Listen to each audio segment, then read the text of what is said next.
Hello दोस्तों, जिन लोगों को एमबीबीएस नहीं मिला उन्हें निराश होने की ज़रूरत नहीं है, क्योंकि वो लोग बीएएमएस और बीएचएमएस को प्लान कर रहे हैं। तो बीएएमएस में क्या क्या होता है सब कुछ, लेकिन इसमें एक इंपॉर्टेंट बात यह है कि सेमेस्टर वाइज एग्जाम नहीं होते। जैसा एमबीबीएस में होता है वैसा बिल्कुल भी नहीं होता, एकदम अलग होता है। तो किस टाइप से होता है? अब सेमेस्टर वाइज एग्जाम नहीं होता तो क्या ईयर वाइज एग्जाम होता है? तो ईयर वाइज भी एग्जाम नहीं होता है। 5.5 साल का कोर्स, तो फिर एग्जाम होता कब है?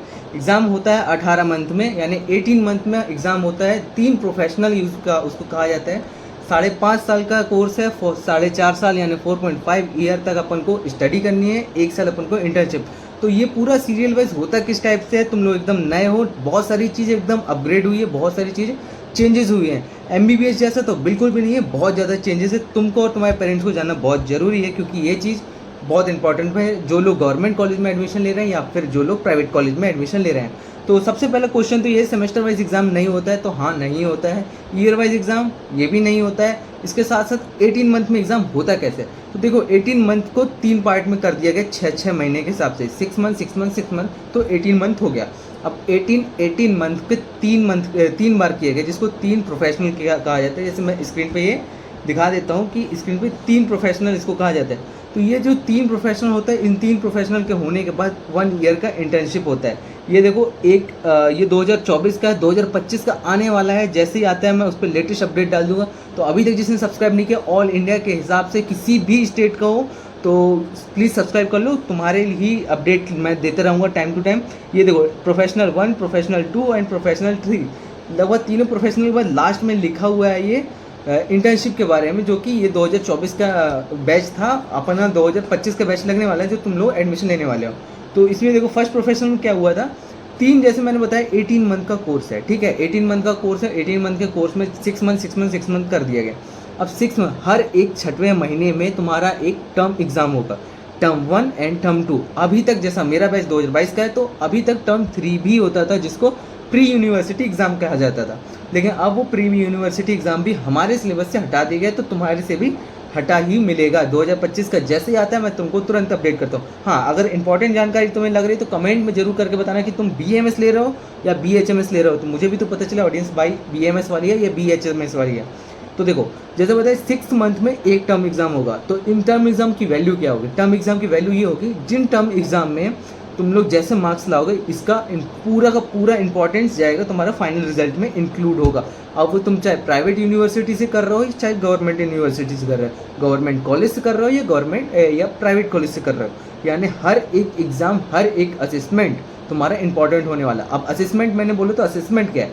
अब देखो, सबसे ज़्यादा जानने वाली बात यह है कि असेसमेंट ऐसा है कि तुम्हारी प्रोग्रेस चेक करने के लिए कॉलेज एनसीआईएसएम ने एक रूल बनाया है। तो उस रूल के हिसाब से हर एक महीने में एक असेसमेंट होगा, यानी कि 6 महीने में तुम्हारा पीए होता है। टोटल एक प्रोफेशनल में तुम्हारे 9 पीए हर एक सब्जेक्ट में होगा, यानी पीए अर्थात पर्सनल असेसमेंट। तो 5 सब्जेक्ट हैं, तो 9 × 5 45 मतलब पीरियोडिक असेसमेंट हो गया, जो तुम्हारा टाइम टू टाइम तुम्हारा कितना ग्रोथ हो रहा है वो होगा। वो 10 मार्क्स के होंगे, तो 10 मार्क्स का तुम्हारा वो जो वैल्यू बनेगा वो फाइनल एग्जाम के रिजल्ट में इंक्लूड होगा।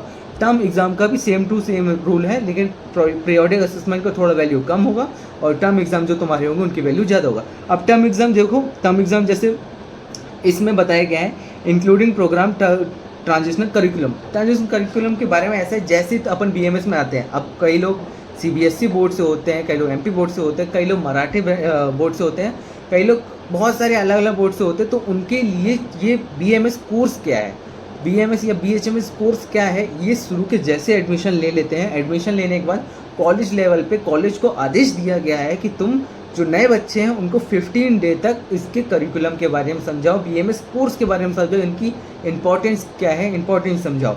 बहुत सारी चीज़ें तुम्हें इन 15 दिनों में समझ में आ जाएगी, जो कि इसकी करिकुलम के हिसाब से हैं।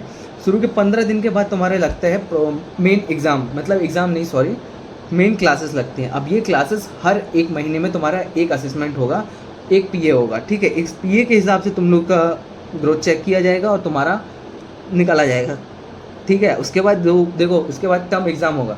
टर्म एग्ज़ाम होने के बाद, टर्म एग्ज़ाम जैसे फर्स्ट ईयर में होते हैं 5 सब्जेक्ट में, यानी कि अब मैं बता दूँ, हर एक का डबल एग्ज़ाम होता है 100 मार्क्स का। केवल एक सब्जेक्ट छूट जाता है, उसका मैं बता दूंगा कौन सा सब्जेक्ट छूटता है। जैसे 5 सब्जेक्ट होते हैं, संहिता, संहिता के अलावा होता है संहिता, जिसमें चरक संहिता, अष्टांग संहिता, और दूसरा पदार्थ विज्ञान फर्स्ट ईयर में।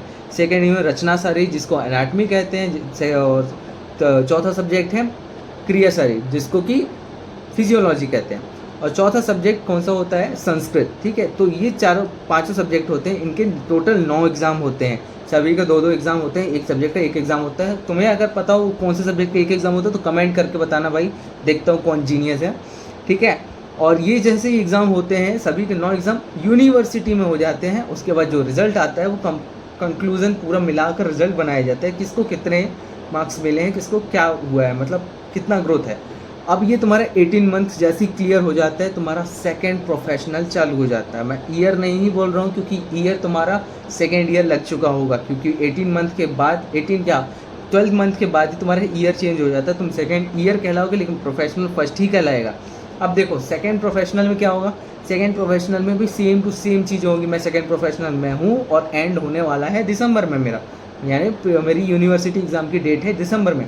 अब उसका क्या है, सेकेंड प्रोफ का देखो, सेकेंड प्रोफ में भी सेम टू सेम है। फर्स्ट टर्म एग्ज़ाम होगा, फर्स्ट टर्म एग्ज़ाम के बाद विंटर वेकेशन लग जाएंगी, विंटर वेकेशन के बाद सेकेंड टर्म एग्ज़ाम होगा। ठीक है, सेकेंड टर्म एग्ज़ाम के बाद फिर से प्रिपरेशन हॉलीडे लगेगा। अगर कॉलेज तुम्हारा अपने लेवल पर प्री यूनिवर्सिटी एग्ज़ाम करा रहा है तो बहुत अच्छी बात है, और नहीं करा रहा है तो तुम अपने राम भरोसे। ठीक है, ठीक है, फिर यूनिवर्सिटी एग्ज़ाम होगा। यूनिवर्सिटी एग्ज़ाम के बाद 1-2 महीने बाद तुम्हारा रिजल्ट आ जाएगा, तुम सेकेंड प्रॉफ भी क्लियर हो जाए। सेकेंड प्रॉफ क्लियर होने का मतलब क्या है, 18 एंड 18, 2 बार 18 मिलाने के बाद 9 4 जा। अब देखो 18 को जैसे तुम मिलाओगे 36 मंथ का हो जाएगा। इसका मतलब क्या है, 36 मंथ, 12 महीने का तो 1 साल होता है, 36 जो 12 ये 36, यानी 3 साल। जैसे तुम्हारा सेकेंड प्रोफेशनल ख़त्म होगा, तुम्हारा थर्ड ईयर कंप्लीट हो चुका होगा। इसके बाद क्या होता है, इसके बाद एक और 18 मंथ होगा। उस 18 मंथ का वो लास्ट तुम्हारा थर्ड प्रोफेशनल होगा और लास्ट प्रोफेशनल होगा। उसका भी सेम टू सेम सिचुएशन है। देखो first term exam, second term exam and फिर यूनिवर्सिटी एग्ज़ाम। फिर ये जैसे ही तुम क्लियर कर लेते हो, तुम पास हो जाते हो, तब तुम्हें कॉलेज लेवल पे 6 महीने और थोड़ा सा बाहर 6 महीना तुम्हें इंटर्नशिप देना पड़ेगा, इंटर्नशिप लेना पड़ेगा। ऊपर से गवर्नमेंट कॉलेज है तो अच्छी बात है, स्टाइपेंड मिलेगा, प्राइवेट कॉलेज है तो कुछ नहीं मिलेगा। स्टाइपेंड के बारे में कौन सी कॉलेज में, कौन सी स्टेट में कितना मिल रहा है, मैंने एक प्रीवियस वीडियो बना रखी है, तो जाके प्लीज़ चैनल में जाकर चेक कर लेना कौन से कॉलेज में कौन सी स्टेट में कितना स्टाइपेंड मिलता है। कहीं कहीं तो 20,000 तक मिलता है पर मंथ। ठीक है, तो ये हो जाता है BMS का पूरा करिकुलम के हिसाब से 5-5.5 साल में क्या होने वाला है। वीडियो पसंद आई तो लाइक किए बिना मत जाना, बाकी भाई चैनल को सब्सक्राइब करना मत भूलना। Take care and bye bye.